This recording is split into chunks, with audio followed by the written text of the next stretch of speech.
Pemirsa, Masyarakat Anti Korupsi Indonesia menyerahkan barang bukti baru ke Bareskrim Polri terkait peristiwa kebakaran gedung utama Kejaksaan Agung.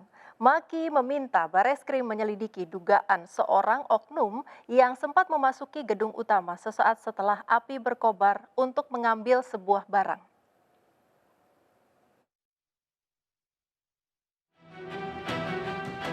Masyarakat Anti Korupsi Indonesia meminta Bareskrim Polri untuk segera melakukan rekonstruksi terbuka atas kasus terbakarnya gedung utama Kejaksaan Agung.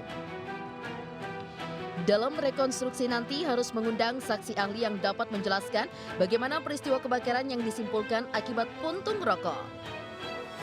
Selain meminta rekonstruksi yang dilakukan secara terbuka, Maki juga menyerahkan bukti baru kepada penyidik.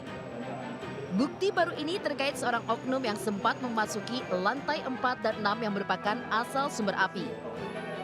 Diduga oknum tersebut berkepentingan untuk menyelamatkan sebuah barang di lantai tersebut. Meski tidak menyertakan bukti foto, Maki berharap kedatangan oknum tersebut dapat dibuktikan melalui rekaman CCTV. Ada hal baru memang yang saya berikan kepada penyidik untuk mendalami informasi bahwa ada satu orang yang pada saat mulainya kebakaran malah naik dan akan mengambil sesuatu. Dan ya internal atau eksternal dua-duanya lah. Saya tidak bisa memahami itu apakah dia orang internal atau eksternal. Karena kondisinya yang memang unik, bukan internal tapi juga belum tentu eksternal juga gitu. Sebelumnya, Bareskrim Polri telah menetapkan 8 tersangka dalam kasus kebakaran gedung Kejaksaan Agung selaku pekerja bangunan, mandor, bos penyedia cairan pembersih, serta pihak internal Kejagung yang menyetujui pembelian cairan tersebut. Polisi pun menyimpulkan penyebab kebakaran diakibatkan puntung rokok yang diperparah dengan penggunaan cairan pembersih lantai yang mengandung solar sehingga kemudian mempercepat penyebaran api. Kedelapan tersangka disangkakan pasal 188 Yunto pasal 55 KUHP tentang kelalaian hingga menyebabkan kebakaran dengan ancaman hukuman 5 tahun penjara. Dari Jakarta, Nadia Valeri dan Gali Bagas, iNews melaporkan.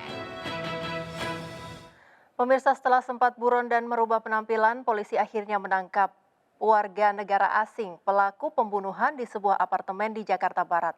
Motif pelaku membunuh korban yang merupakan temannya sendiri itu hanya karena masalah sepele, yakni kalah taruhan bermain PlayStation.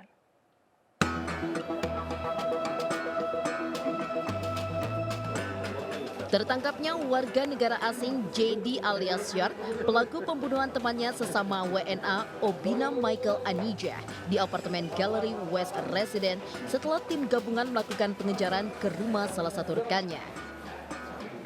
Pelaku yang merupakan pria kelahiran tahun 1998 sempat merubah penampilan dengan mencukur habis rambutnya agar tidak dikenali. Peristiwa pembunuhan terjadi usai pelaku dan korban sepakat untuk taruhan bermain PlayStation sebesar Rp1 juta. Korban yang kalah dalam permainan pun menolak untuk membayar uang taruhan dengan alasan hanya bercanda. Pelaku kemudian marah dan terjadi keributan hingga berujung pembunuhan terhadap korban. Korban dan pelaku itu main PlayStation sambil minum alkohol. Jadi mereka mabuk.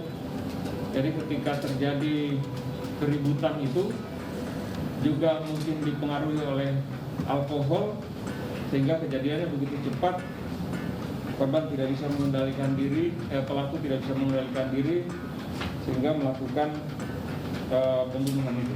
Memang pelaku dalam pelariannya beberapa kali mengunjungi tempat kenalannya untuk mencari perlindungan untuk persembunyian. Tetapi alhamdulillah berkat kerja keras dan doa dari rekan-rekan sekalian, pelaku bisa cepat ditemukan.